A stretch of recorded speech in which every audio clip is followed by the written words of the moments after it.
Spread of data के लिए हम लोग उसको ग्राफिकली किस तरह देख सकते हैं। अब ये हमने नॉर्मल डिस्ट्रीब्यूशन कर्व बनाया था, ठीक है, जिसका मीन मीडियन मोड ये एक ही जगह पे लाया कर रहा था, सही है। अब हम देखेंगे स्प्रेड ऑफ डेटा क्या चीज होती है। स्प्रेड ऑफ डेटा यानी कि मीन से कितना दूर या मीन से कितना दूर वैल्यूज लाया कर रही हैं, यानी कि डेटा कितना फैला हुआ है, कितना स्प्रेड हुआ हुआ है, स्कैटर कितना हुआ हुआ है।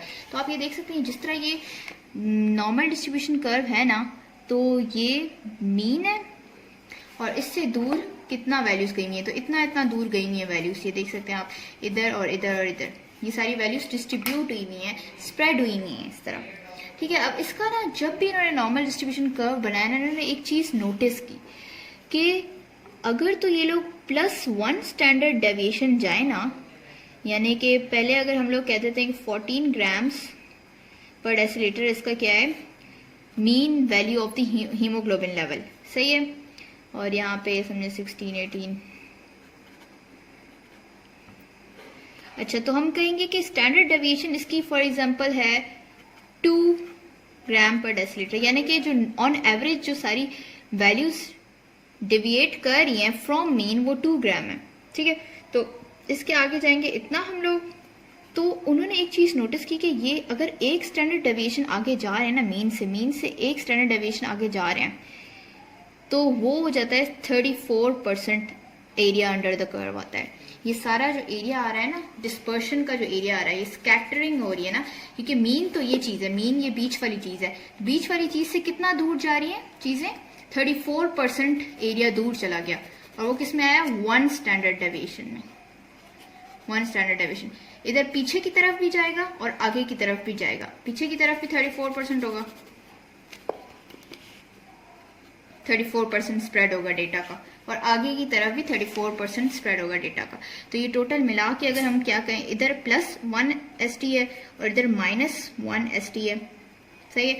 तो हम इसको टोटल मिला के कहेंगे 64% डेटा स्प्रेड हुआ हुआ है अराउंड द मीन। ये बीच वाला क्या है मीन है, और इसके अराउंड कितना डेटा स्प्रेड हुआ हुआ है 64%, दिस होल ये चीज दोनों मिला के 64% स्प्रेड हुआ हुआ है डेटा। तो हम ये कह सकते हैं कि normally around mean ±1 standard deviation, यानी एक स्टैंडर्ड डेविएशन आगे चले जाओ ये, और एक स्टैंडर्ड डेविएशन पीछे चले जाओ, तो दैट विल इक्वल ये 68% of the area under curve, ठीक है।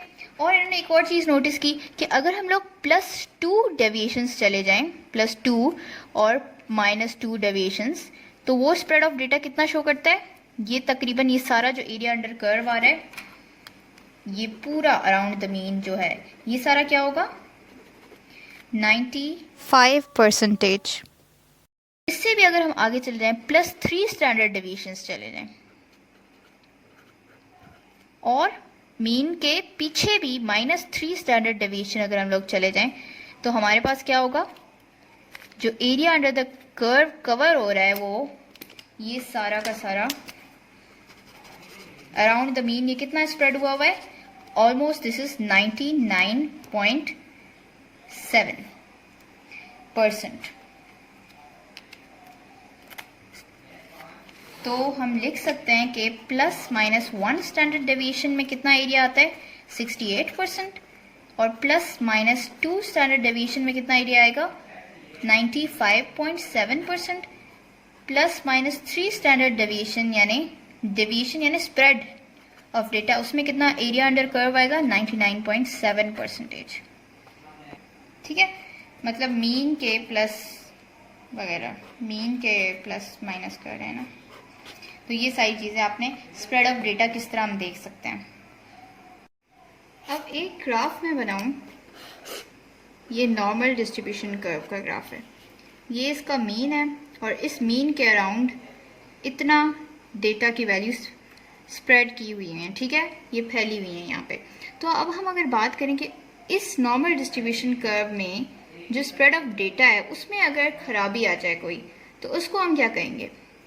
अब ये नॉर्मल डिस्ट्रीब्यूशन कर्व नॉर्मल नहीं रहेगा, ठीक है, अगर इसके स्प्रेड ऑफ डेटा इस तरह की ना हो जो मैंने अभी आपको शो की है, दिखाई है, यानी कि उसके 1 स्टैंडर्ड डेविएशन पे 34% या प्लस माइनस 1 स्टैंडर्ड डेविएशन पे 64% एरिया कवर ना हो और आगे पीछे हो इस तरह, तो हम उसको क्या कहेंगे, ख़राब हो गया है हमारे पास नॉर्मल डिस्ट्रीब्यूशन कर्व, और उसको हम कहेंगे, खराबी को क्या कहेंगे, कर्टूसिस। सही है। तो अगर हमारे पास खराब स्प्रेड ऑफ डेटा हो, स्प्रेड ऑफ डेटा, तो उसको हम कहेंगे कर्टूसिस, यानी कि स्प्रेड में अगर कोई खराबी आए तो उसको कर्टूसिस कहेंगे। अब स्प्रेड में कैसे खराबी आ सकती है, लेट्स सपोज कि ये जो आपका मीन है, इस मीन के अराउंड वैल्यूज बहुत करीब आ जाए, यानी स्प्रेड बहुत कम हो जाए। मैं ये बनाती हूँ, ये आ रही है इस ग्राफ की, और ये इस तरह करके बहुत कम हो गई है, और ये देखिए कितना नैरो हो गया, यानी इसके बीच में जो स्प्रेड है डेटा का वो बहुत कम हो गया है, स्प्रेड ऑफ डेटा। सही है, मीन के करीब आ गई हैं वैल्यूज। या फिर मैं और भी एक और काम कर सकती हूँ कि स्प्रेड ऑफ डेटा ज़्यादा कर दूँ, यानी यहाँ से आ रहा है, यहाँ से आ रहा है, और ये इस तरह की वैल्यूज बन गई हैं। इसमें देखें कितना ज़्यादा स्प्रेड हुआ है, मीन आपके पास ये वैल्यू है, उसके अराउंड इतना दूर तक फैली हुई हैं वैल्यूज़, इतना दूर तक स्प्रेड हो रही हैं वैल्यूज़। तो इसको हम कहेंगे कि स्प्रेड जो है इसमें ज़्यादा हो गया, और इसमें स्प्रेड क्या हो गया, कम हो गया। ठीक है। अब इनके नाम होते हैं, जिसमें जिसका ये नैरो हो जाता है ना, नैरो, जिसमें स्प्रेड ऑफ डेटा कम हो जाता है, मीन के अराउंड आ जाती हैं सारी की सारी वैल्यूज़। देखिए ये सारी की सारी वैल्यूज़ जो है मीन के करीब आ गई हैं ना, तो इसको हम कहेंगे लेप्टोकर्टूसिस। लेप्टोकर्टूसिस होता है, इसको हम आलम चुना होता है ना, ए आलम चुना, तो इसमें एल आ रहा है, तो इसमें लेप्टोकर्टूसिस, यानी वो लंबा हो जाता है आपके पास कर्व। सही है। और इसको हम प्लस कर्टूसिस भी कह सकते हैं, प्लस हाइट हो गई ना इसकी, तो प्लस कर्टूसिस हो गया ये। और जो ये छोटा सा एक नीचे आके ना प्लेटू सा बन गया है, प्लेट सी बन गई है, इसको हम कहेंगे प्लेटी कर्टूसिस। सही है। तो जो नीचे आ जाता है छोटा सा नीचे प्लेट की तरह आ जाता है, उसको प्लेटी कर्टूसिस कहते हैं। और जो लंबा हो जाता है, लंबा एल से लंबा भी आता है, और एल से लेप्टो कर्टूसिस भी आता है, तो ये प्लस कर्टूसिस हो गया। और जो छोटा हो जाता है नीचे हो जाता है, उसको हम प्लेटी कर्टूसिस कहते हैं, या फिर इसको कहेंगे नेगेटिव कर्टूसिस। नेगेटिव हो गई ना इसकी हाइट। और ये जो बीच वाला जो नॉर्मल डिस्ट्रीब्यूशन कर्व में होता है, उसको हम क्या कहते हैं, मीजोकर्टूसिस। मीजो यानी बीच में। सही है। अब मैं आपको समझाती हूँ आगे करके। ये हो गया नॉर्मल डिस्ट्रीब्यूशन कर्व, ये आपके पास हो गया लंबा यानी लेप्टोकर्टूसिस, और ये आपके पास हो गया छोटा प्लेट की तरह प्लेटिकर्टूसिस। सही है। ये बहुत छोटा हो गया ना, ऐसे हो जाता है। ये मैंने सही नहीं बनाया, एक मिनट से बनाती हूँ। ये ऐसे करके, ठीक है, छोटे करके इसको हम कहेंगे प्लेटी।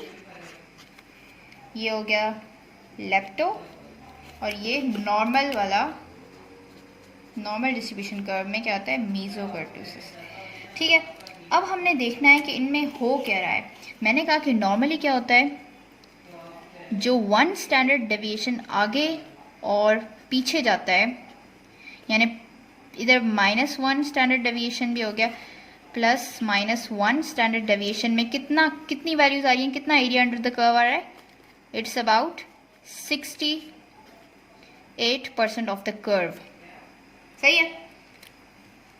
अच्छा, तो हमने ये कहा कि 14 ग्राम्स अगर हीमोग्लोबिन लेवल है और 2 ग्राम्स पर डेसिलीटर स्टैंडर्ड एरर है, तो 2 प्लस करके मैं इधर गई हूँ, तो ये देखें 1 स्टैंडर्ड डेविएशन गई थी। ठीक है, 1 स्टैंडर्ड डेविएशन एक कितनी है, 2 है, तो ये यहाँ पे फॉल कर रही है ये लाइन, और पीछे भी 2 गई तो ये यहाँ पे फॉल कर रही है। ये सारा एरिया अंडर द कर्व होगा जो कि 68% होगा। और अगर हम 2 स्टैंडर्ड डेविएशन आगे पीछे जाएंगे, यानी यहाँ तक और यहाँ तक, तो हमारे पास 95.5% एरिया कवर होगा ये सारा। ठीक है, अराउंड द मीन। और अगर हम लोग 3 स्टैंडर्ड डेविएशन आगे पीछे गए, तो वो हमारे पास 99.7 होगा नॉर्मल डिस्ट्रीब्यूशन कर्व में। सही है।